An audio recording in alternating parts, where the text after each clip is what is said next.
은밀한 포옹. 쉽게 보이지만 내려놓기는 높은 단계의 수행법이기도 하다. 삶의 큰 시험이나 마지막 순간에도 내려놓기가 요구된다. 가슴이 그 비밀을 배우는 것은 여기서이다. 내려놓기란 또한 진실을 깨닫는 것임을 배우는 것이기 때문이다. 사원에서 여러 해 수행한 어느 불교 지도자는 고통스러운 이혼과 그녀의 자녀 한 명까지 죽음으로 잃게 되자 깊은 비탄에 빠지면서 그간의 모든 수행을 재검토하게 되었다. 나는 완전히 나가 떨어졌다. 몇 날을 울었고 무엇을 해야 할지 어떻게 살아야 할지를 몰랐다. 아무리 열심히 명상을 해도 뚫고 나갈 수 없는 공부거리가 끝없이 내 앞을 가로막았다. 나는 세상의 시련, 내 마음의 시련을 진정으로 직면해야만 했다. 이 기간 동안에 나는 진실의 내용이 무엇이든 간에 그 앞에 가슴을 열고 내려놓는 것이 얼마나 중요한 것인가를 깨달았다. 퇴보가 시작되면 거기에 자신을 바쳐야만 한다. 붓다는 자비심으로 마라의 고통에 공감했을 때야 가슴의 자유를 얻었다. 합기도와 같은 무술에는 비밀의 가르침이 있다. 상대방의 에너지 속으로 들어가는 것, 상대의 공격을 끌어안고 그것과 함께 움직이는 것이다. 이렇게 끌어안음으로써 우리는 모든 것과 화해하고 평화를 이룬다. 나와 상대방, 양쪽이 모두 다 보호된다. 렐프 월도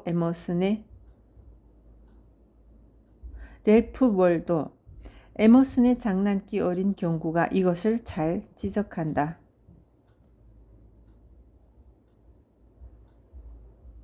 개가 사납게 쫓아오면 휘파람을 불어주라. 저항하면 겁에 질리고 움츠러들지만 품어 안으면 변화한다. 이것이 가슴의 진실이다. 마라를 각별한 친구처럼 잘 대접했을 때 퇴보가 가져오는 두려움과 혼란과 갈등은 어느새 우리 편으로 변한다. 겸손하고 방어하지 않는 가슴은 오히려 안전장치가 된다. 내려놓기를 통해 신뢰가 생긴다. 몸부림을 그치면 진정한 힘이 깨어난다. 자비로운 가슴에서 지각 있는 존재들에 대한 사랑이 완성된다. 정상에만 머무는 것은 불가능하지만 만물과의 일체감과 평화를 찾는 것은 가능하다. 변화하는 모든 계절을 이 은밀한 포옹으로서 만나면 우리가 있는 그 자리는 그곳이 어디든지 간에 거룩한 땅이 되고 깨달음의 자리가 된다. 10장 더러운 빨랫감. 내가 살아있는 붓다라고 알려져 있기 때문에 사람들은 흔히 내가 오로지 영원한 행복과 평정심 속에 머물며 근심 같은 것은 하지 않으리라고 생각한다. 미안하지만 사실은 그렇지 않다. 나는 고승이자 깨달음의 화신으로서 조금 더 잘 알 뿐이다. 칸주 림포체. 진정 위대한 존재로 느껴지는 인물을 대할 때 우리는 그 앞에서 얼어서 긴장하기보다는 그가 오로지 자신의 약점을 통해서 위대성을 성취했으리라는 사실에 감동해야 하지 않겠는가.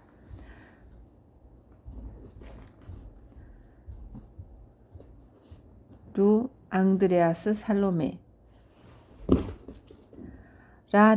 라자고팔 슬로스는 최근에 출판된 자신의 저서 그늘 속의 삶들에서 크리슈나무르티와 함께 지내온 시절의 뒷이야기를 전해준다.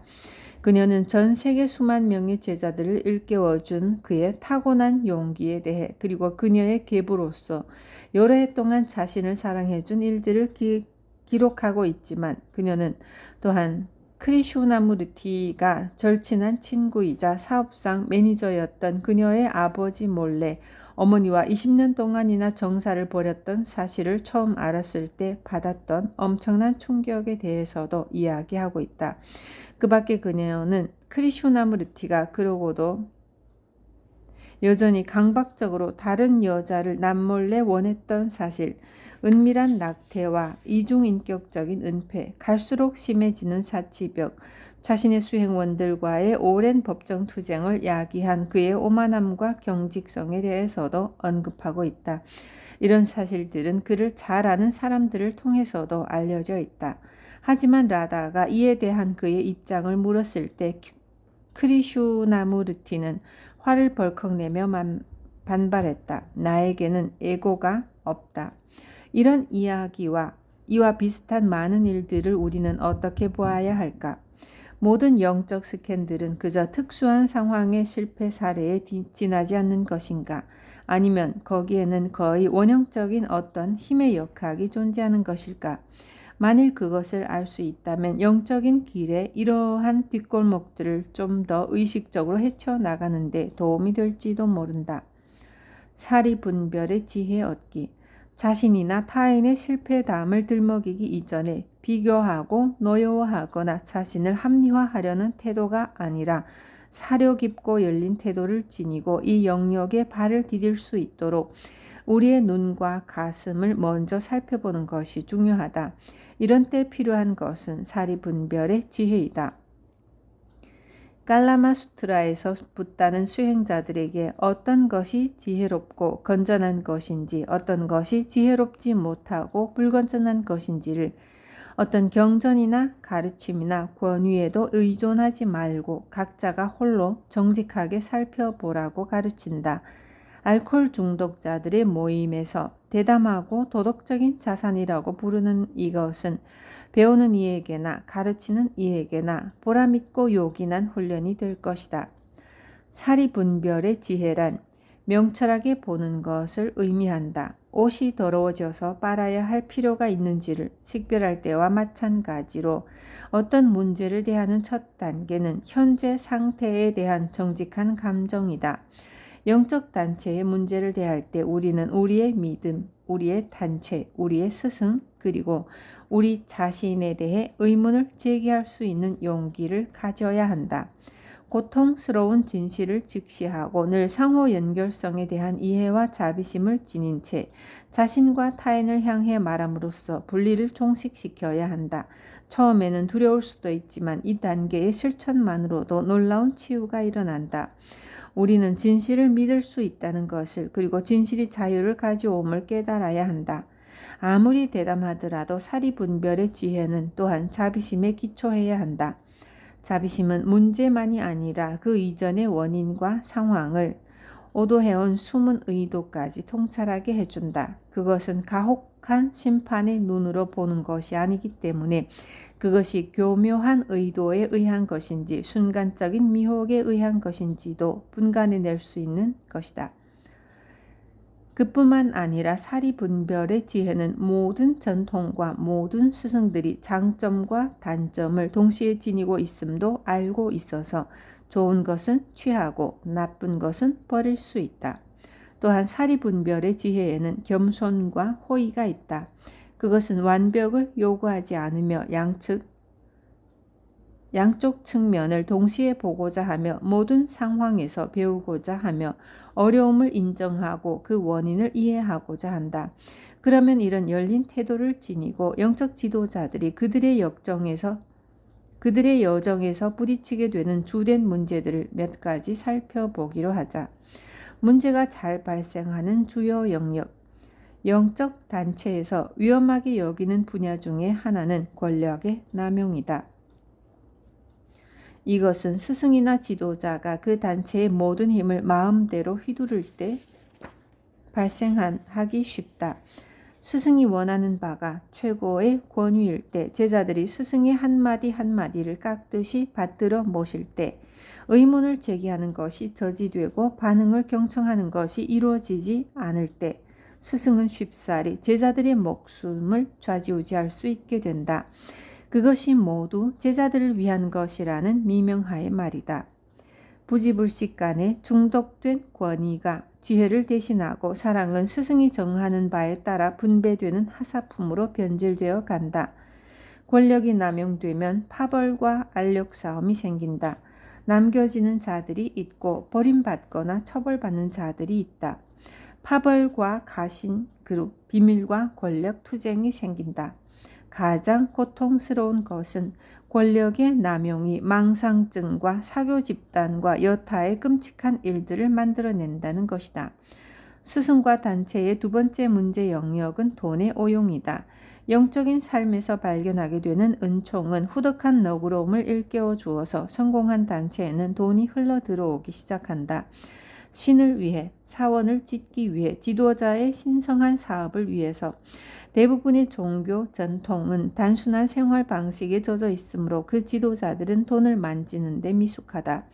수행의 핵심을 놓치지 않고 끊임없이 매달리지 않는 이상 지도자는 이 물질적인 사회에서 너무나 쉽게 돈의 마력에 휩쓸려서 인해 경호원에 둘러싸이고 영성이라는 미명하에 필요에서부터 욕망으로 빠져 들어가 버린다. 최악의 경우 단체 구성원들에게는 금욕 생활과 무보수 봉사를 요구하면서 다른 한편으로는 비밀구좌 개설과 허화 생활, 헌금 사기 등의 행각으로까지 폐단이 이어질 수 있다. 세 번째로 흔한 폐해는 성 문제이다. 불행히도 이 시대에는 성적 에너지의 오용이 너무나 널리 번져 있어서 스승이 이 부분에 대해 깨어있지 못할 때 이것은 쉽게 그 단체의 문제로 불거질 수 있다.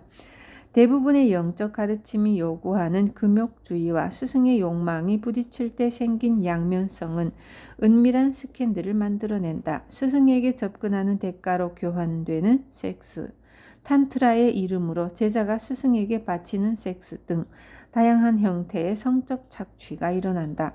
이러한 관계는 불필요한 고통을 야기한다. 극단적으로는 이런 성적 비행이 비밀스러운 규방을 만들어내고 아동학대와 심지어는 자신의 특별한 힘이 제자를 보호해 줄 것이라고 공언한 스승에게서 제자들이 에이즈를 옮는 일도 있었다. 네 번째 문제 영역은 술과 마약의 남용이다. 현대 문화는 온갖 중독에 빠져 있어서 이것이 영적 단체에까지 번져 들어온다. 어떤 영적 전통에서는 술 취한 상태를 영적 변성에 비유하면서 찬양한다. 문자 그대로 해석한다면 이것은 공공연한 혹은 은밀한 중독에 대한 핑계와 변명으로 악용될 수 있다. 알코올 중독 혹은 마약에 중독된 스승들은 그의 단체를 모두 타락시키고 중독 문화에 빠지게 된 제자들의 삶에 큰 고통을 안겨준다. 문제는 왜 일어나는가? 선한 의도를 지닌 사람들의 단체에 어떻게 이러한 문제가 일어나는 것일까? 분명히 무엇인가가 매우 잘못된 것이다. 어떻게 해서 일이 그르쳐지는지에 대한 개괄적인 조망을 가지기 위한 하나의 방법은 신화의 세계로 눈을 돌려보는 것이다. 그리스 신화에는 우리가 자신의 본분을 잊어버릴 때 어떤 일이 나타난지에 대한 진보와 퇴보의 이야기가 풍부히 담겨 있다. 상승과 추락. 가장 시사적인 이야기들 중에 하나는 이카루스에 대한 이야기이다. 그의 아버지 다이달로스는 모든 예술가와 공예가들 중에서도 가장 머리가 뛰어났다고 한다.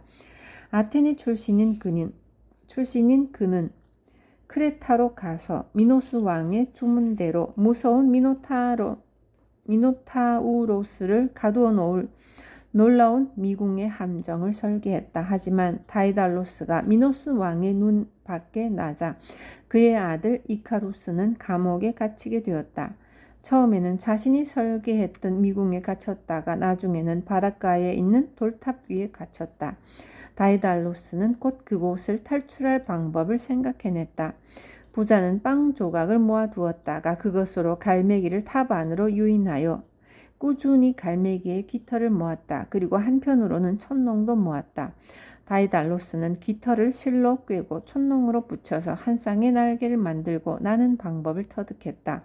그리고 이카루스를 위해서 또 한 쌍의 날개를 더 만들었다. 마침내 그들은 자유를 찾아 여행을 떠날 채비를 끝냈다. 다이달로스는 아들의 어깨에 날개를 달아주면서 너무 높이 날아오르지 말라고 경고했다. 태양에 가까이 가면 그 열기가 촛농을 녹여버릴 것이기 때문이었다. 마침내 두 사람이 섬의 상공을 날아오르자 어부나 목동들은 그들을 쳐다보고 신들로 오인했다.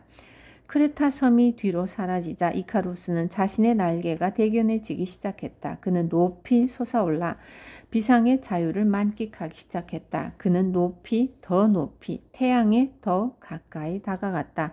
마치 천국을 손으로 만질 수 있을 것만 같은 기분이었지만 곧 열기가 촛농을 녹이기 시작했고 날개에서 깃털이 빠지기 시작했다. 이카루스는 살려달라고 외치면서 나뭇잎처럼 떨어져 바다에 빠져 죽었다. 수면에는 다만 깃털이 몇 개 떠 있을 뿐이었다. 고향으로 돌아온 다이달로스는 좌절과 시름에 잠겨 자신의 날개를 아폴론의 신전에 걸어놓고 다시는 날지 않았다. 우리 또한 다이달로스처럼 우리 스스로 만들어 놓은 삶의 미궁 속에 갇혀 있는 것인지도 모른다. 오래고 꾸준한 수행 끝에 우리는 거기서 빠져나갈 수단을 만들어낼 수도 있을 것이다. 그 같은 한계를 알고 있는 우리의 한 부분에 의하면 우리는 이 자유의 비상이 지닌 위험 수위 안에서 항해할 수 있다. 하지만 자신이 인간임을 잊어버리면 우리의 한 부분이 끝없이 솟아오를 수 있다고 생각하면 우리는 버림을 당해 어쩔 수 없이 깊고 어두운 바닷속으로 추락하고 말 것이다. 신과의 동일시 그리고 중독.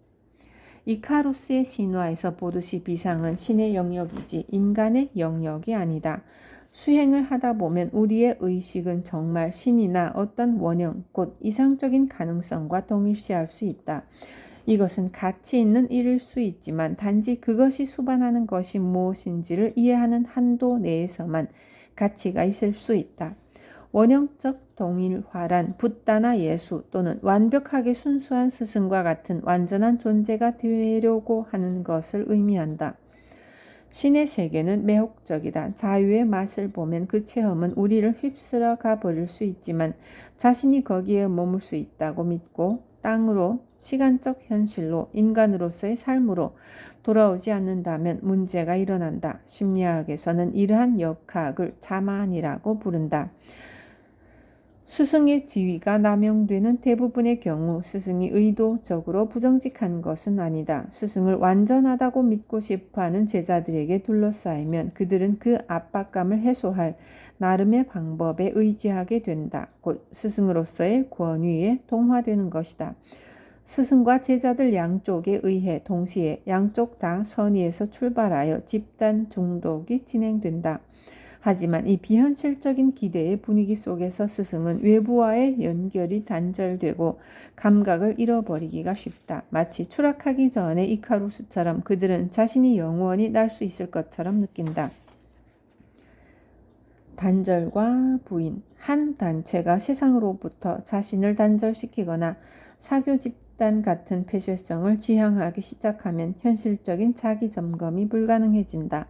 마찬가지로 스승이 완전한 존재로 떠받들어지기 시작하면 스승은 솔직하고 대등한 관계를 가질 수 있는 도반이나 동반자로부터 단절된다.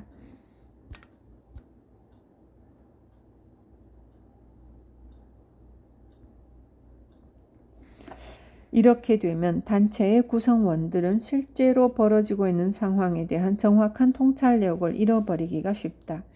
동료 대신 자기를 숭배하는 제자들이 둘러싸인 스승들은 친밀한 인간관계에 대한 내적 요구를 묵살함으로써 고독의 제물이 되기 쉽고 더 나쁜 경우는 맹목적인 자기 확신과 자만에 빠져 아량을 잃어버린다. 자만에다 단절까지 합해지면 그것은 착각과 쇠뇌의 온상이 되어 수행단체로부터 사교 집단으로 변하는 지름길이 된다. 문화적인 압력도 종종 이런 문제에 한 몫을 거둔다. 우리의 권위주의는 자신의 몸과 느낌을 불신하고 권위를 찾아 더 잘 아는 이의 말씀을 따르도록 우리를 길들여 놓았다. 맹목적인 추종자 단체의 저변에는 이 혼란스러운 세상에서 진리를 아는 누군가를 찾아 구원받고자 하는 우리의 갈망이 깔려 있다. 이상화의 단절은 집단적 부인의 문화를 형성시킨다. 이상화는 사람의 눈을 멀게 하고 눈앞의 증거를 보지 못하게 한다. 그리고 단절은 그 사실을 지적해 줄 사람이 없음을 뜻한다. 때로 영적 단체가 어떤 것을 부인하는 수준은 가히 충격적이다. 특히 외부로부터 열린 눈으로 들여다보는 사람들 앞에서 그들은 지도자의 비리를 부인하고 가르침의 사교적인 요소를 부인하며 많은 내부인들이 그 체제 속에서 자신을 상실하고 내면의 지혜를 잃어버린 사실조차 부인한다. 나는 고대로부터 내려오는 전통적 계보의 어느 카리스마 넘치는 스승에 관한 이야기를 들었다. 그는 전국에 있는 문화의 모든 유부녀들에게 그들은 자신의 은밀한 연인이므로 온 몸을 면도하고 기름을 바르고 자신이 방문하기를 기다려 드높은 가르침을 전수받으라고 일렀다. 어떤 세계적으로 유명한 랍비는 알코올 중독에다 중독적인 찬송까지 가미하여 손에 잡히는 모든 여성과 소녀들을 희롱했다는 이야기도 들었다. 이기심을 무너뜨리기 위해 제자들의 목숨을 제멋대로 쥐어 흔드는 오만하고 폭군 같은 스승이든 어린아이들을 성폭행하고 조직적으로 은폐하는 신부이든 여러 해 동안 추행과 폭행을 일삼다 젊은 스님들로부터 얻어맞고 쫓겨난 미얀마의 스승이든 간에 단절과 부인의 고통스러운 상처는 여러 해 동안 아물지 않고 남아 있을 수 있다. 대부분의 전통에서는 스승의 지위를 남용하지 못하도록 경고하고 있다. 하지만 단체 내부의 많은 추종자들은 이런 경고가 바로 자신들에게도 적용되리라고는 믿지도 상상하지도 못한다. 그들은 아버지의 경고를 무시하고 무모하게 날아오르는 이카루스와도 같다. 자기를 기만하는 인간의 능력은 깨어나는 능력만큼이나 엄청나다. 스승에 대해 의문을 제기하는 것은 자신의 그늘과 상처를 건드리는 것이기 때문에 제자들은 고통스러운 진실이 확연히 드러나 있음에도 불구하고 비리의 존재를 부인하고 이전과 같이 지내려고 한다.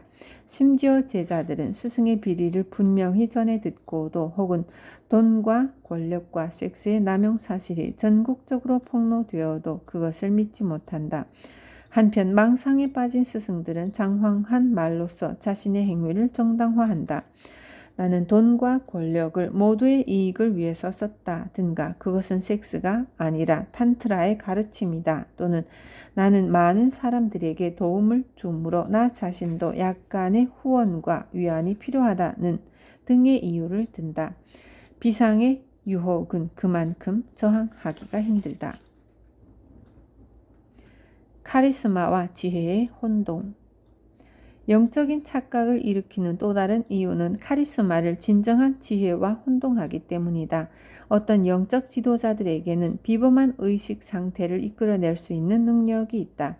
이것이 사람들의 기대에 부응하여 확장되기 시작하면 이런 카리스마적인 목사나 신부, 선사, 신비주의자, 랍비, 구루 등은 쉽게 지복감과 초월감을 이끌어낼 수 있다. 이러한 영적 힘은 지혜나 깨달음이나 신의 사랑을 보여주는 완전한 징표로 잘못 받아들여지기 쉽다. 우리는 힘과 카리스마는 단지 힘과 카리스마일 뿐이며 이런 에너지는 선동적인 정치가나 연예인들도 쉽게 동원할 수 있는 것임을 쉽게 잊어버린다. 카리스마적이기는 하지만 지혜롭지 않을 수는 얼마든지 있다. 거꾸로 지혜는 반드시 화려하거나 강력한 것이 아니다. 그것은 소박하고 겸손한 가슴에 가장 평범해 보이는 삶 속에서 드러날 수 있다. 특별한 어떤 영적 권능을 내세우며 떠받드는 영적 단체라면 추종자들은 각별히 깨어 있어야만 한다.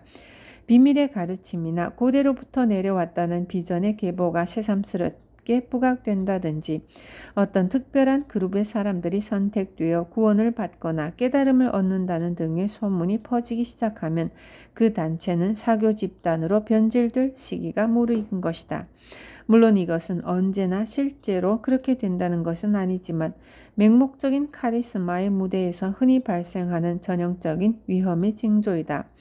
지혜로운 전통들에는 이러한 오도를 예방하는 안전장치가 있다. 그것은 흔히 원로들이나 존경받는 스승들이 네트워크를 형성함으로써 각자의 영적 상태나 행동을 상호 감시하고 감독할 수 있게 하는 것이다. 세속적 권력의 유혹.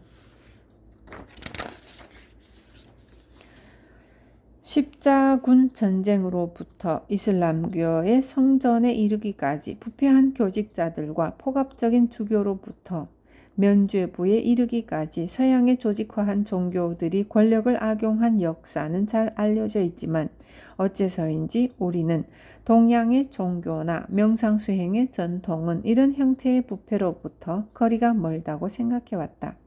하지만 일본, 한국, 스리랑카, 중국, 티베트, 미얀마 등 모든 나라들의 종교가 드물지 않게 권력을 악용해온 역사를 가지고 있다. 선가의 전쟁에서 브라이언 빅토리아는 사와키 고도, 하라다 다이운 등 카리스마 넘치는 일본의 많은 선사들이 제2차 세계대전 중에 선불교의 가르침을 왜곡하여 전쟁과 사륙을 옹호했던 사실을 고통스러울 정도로 자세히 묘사하고 있다. 선사들은 수백 년 동안 불교의 이름을 빌려 자비의 선전에서 비일본인들은 군사적으로 학살하는 일에 합류하도록 수행자들을 부추겼다. 군사적인 사륙은 깨달음을 표현하는 방법들 가운데 하나로 해석되었고 큰 절들은 병력을 동원하고 무기 살 돈을 대고 출정을 축복해 주었다. 심지어는 교단들 사이에서도 서로 권력을 키우기 위해 다투다가 전쟁을 벌이는 경우까지 있다. 이와 마찬가지로 티베트에서도 교단과 종파와 승려들 간의 싸움이 역사의 일부가 되어 있다. 나의 적들 앞에서의 저자이자 전직 티베트 재무부 장관이었던 치폰 슈구바는 중국이 티베트를 점령하기 이전에 수십 년 동안에 일어났던 권력 분쟁과 싸움을 묘사하고 있다. 세라와 같은 큰 교단, 레팅 림포체와 같은 고승들과 수백 명의 승려들이 말과 총과 대포를 동원한 싸움에 개입했으며 이로 인해 많은 승병들이 죽었다. 교파 싸움과 권력 투쟁 또한 망명 중인 티벳 사회에서도 여전히 올바른 종교를 실천하기 위한 것이라는 미명하에 계속되었다. 많은 기존 종교의 교단들이 막대한 재산과 미국 미술 소장품, 국제적 명성과 정신적 영향력을 가지고 있다. 숙제는 이 모든 것을 화려한 대의 명분에 사로잡히지 않고 유지하는 방법을 찾는 것이다.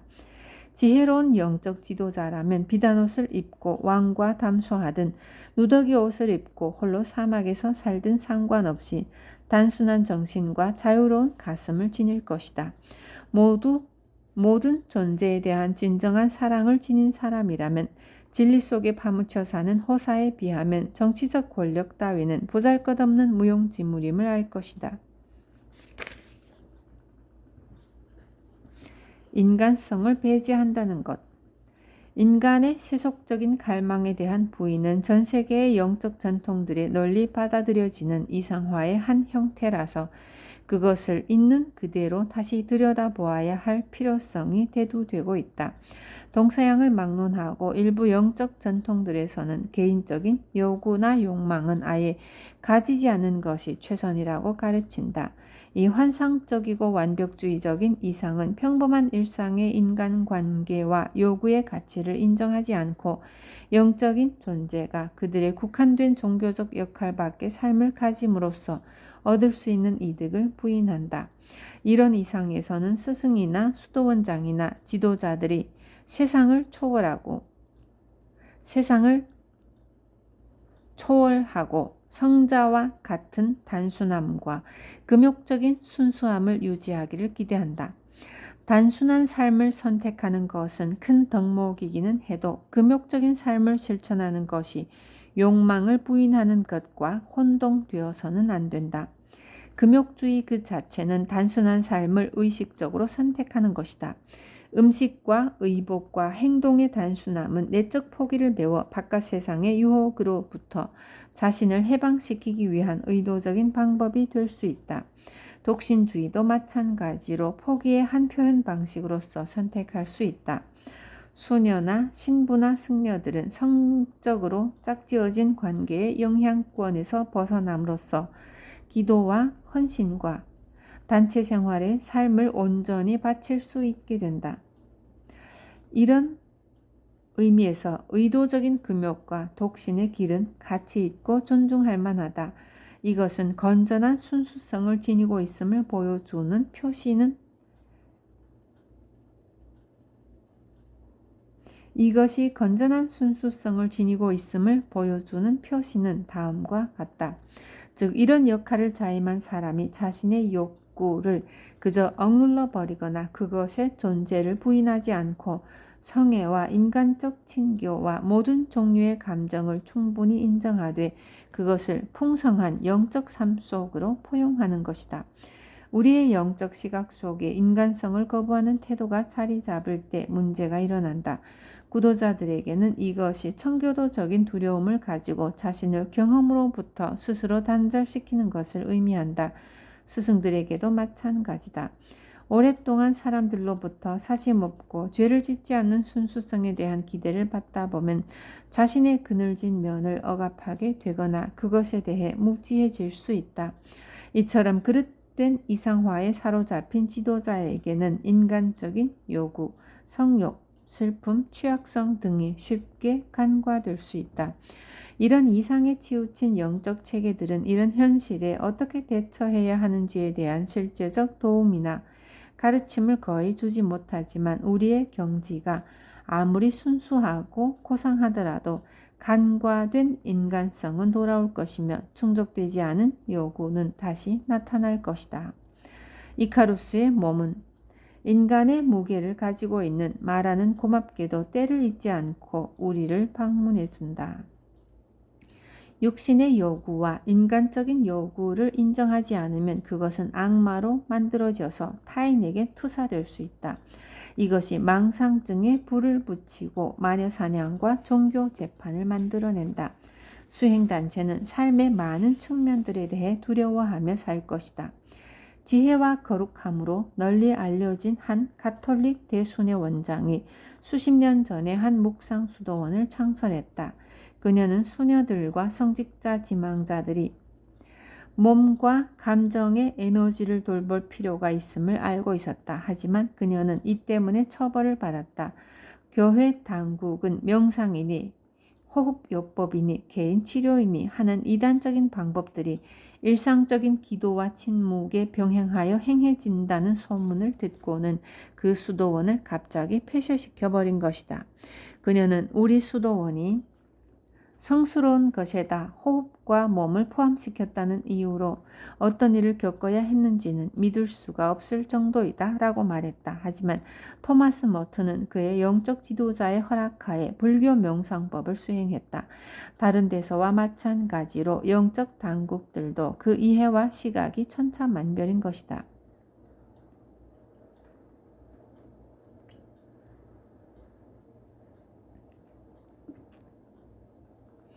우리의 온전한 인간성에 대한 좀 더 겸손한 접근법은 미니애폴리스에 있는 커다란 참선 수행 단체의 한 센터에서 가족과 함께 살고 있는 선사 다이난 카타기리의 삶에서 엿볼 수 있다.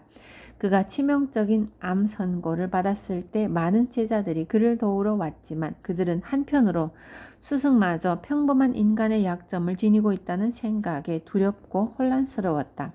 하루는 스승이 제자들을 곁으로 불러 모았다.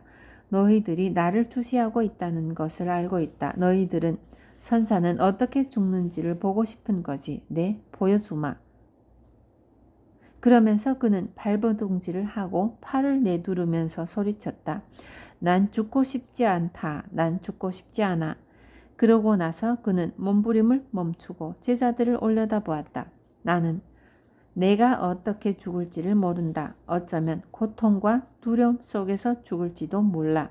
기억해라. 옳은 방법 따위는 없다.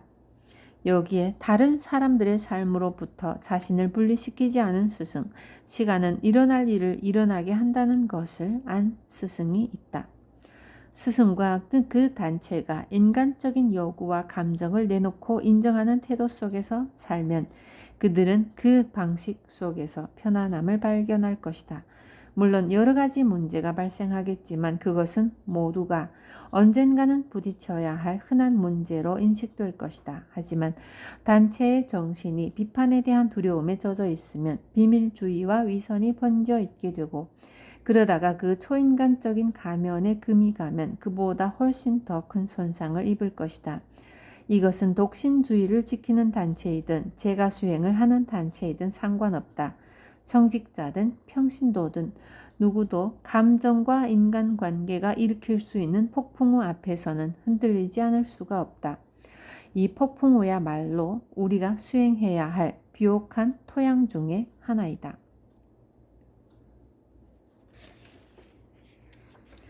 문화 충돌의 혼란. 서양에 전파된 아시아의 수행 전통들은 또 다른 문제를 지니고 있다. 그것은 이종 문화 간의 혼선이다. 단정한 복장을 중시하고 성을 엄격히 구별하는 사회에서 온 스승은 갑작스럽게 미국 문화에 무방비로 노출되면 무엇이 옳은 것인지에 대한 감각을 잃어버릴 수 있다. 서양의 제자들도 혼란스럽기는 마찬가지다. 티베트에서 온 지혜롭고 존경받는 나이든 라마인 칼루 림포체의 일화가 그 같은 경고를 던져준다. 그는 여러 면에서 매우 훌륭한 스승이었지만 그는 젊고 신실한 제자이자 통역자였던 준 캠버를 자신의 섹스 파트너로 삼음으로써 본의 아니게 그녀를 오랜 시련 속에 빠뜨렸다. 그녀는 허공 속의 여행자라는 저서에서 자신이 목격한 티베트 불교 문화 전반에 걸쳐 있는 여성 모독적인 태도와 그 혼란과 고통에서 벗어나기 위해 몸부림쳤던 20년의 세월을 수레하고 있다. 서양인으로서 티베트 불교 신도이자 지도자인 한 여성은 스승과 제자의 관계에 대한 문화적 차이를 이해하려고 했었지만 결국 자신의 결론에 만족해야만 했다. 나는 유년기에 희롱을 당한 적이 있고 여성의 권리를 위해 싸운 경험이 있기 때문에 그것을 이해할 수가 없었다. 마하무드라의 최고 경지인 바즈라야나 수행을 한 깨달은 스승인 이 늙은 라마가 어떻게 해마다 사원에서 10서너 살밖에 안 된 소녀들을 뽑아 자신의 섹스 파트너로 맞아들일 수가 있단 말인가? 그의 아내는 이것을 어떻게 받아들일까? 인도나 티베트가 별세계라는 것은 나도 안다. 젊은 아내를 갖는 것은 라마에게 힘을 북돋아주는 장수법이라는 말도 들었다. 권력을 가진 남성들은 언제나 이것을 믿었다. 그리고 아시아의 종교계나 정계의 주요 인물들은 늘 그렇게 해왔다. 그리고 아직도 봉건적인 티베트와 같은 사회에서는 이것이 그 가족에게는 영광이 된다는 말도 들었다. 그들은 아마도 가난할 것이고 그들은 이제 라마의 측근이 되어 더 잘 살게 될 것이지만 그래도 나는 의문이 가시지 않는다. 어린 소녀들은 어떤가? 그들은 어떡하라고? 나는 라마와 동침했던 몇 명의 서양 여자들로부터 이야기를 들었다. 어떤 이들은 그것을 좋아했다. 그들은 특별한 기분을 느꼈다. 어떤 이들은 자신이 이용당했다고 느끼고 그 때문에 수행으로부터 멀어졌다. 어떤 이들은 라마에게 어머니가 되어주겠다고도 했지만 누구도 그것을 가르침으로 해석하진 않았다. 거기에는 탄트라적인 요소는 없었다. 섹스는 라마를 위한 것이었지 그들을 위한 것은 아니었다. 성애는 이 시대에 들어와서 복잡한 영역이 되었다. 우리는 현대 서양의 기준으로 전통적인 문화를 제대로 비판할 수 없다. 그렇다고 다른 문화권의 스승이 서양에 와서 제자를 성적으로나 다른 어떤 방식으로 봉사하게 해서도 안 된다. 이 문제에 대해서는 장기적인 관심이 기울여져야 할 것이다. 그러지 않으면 그것은 더 많은 상처와 고통을 만들어낼 것이다.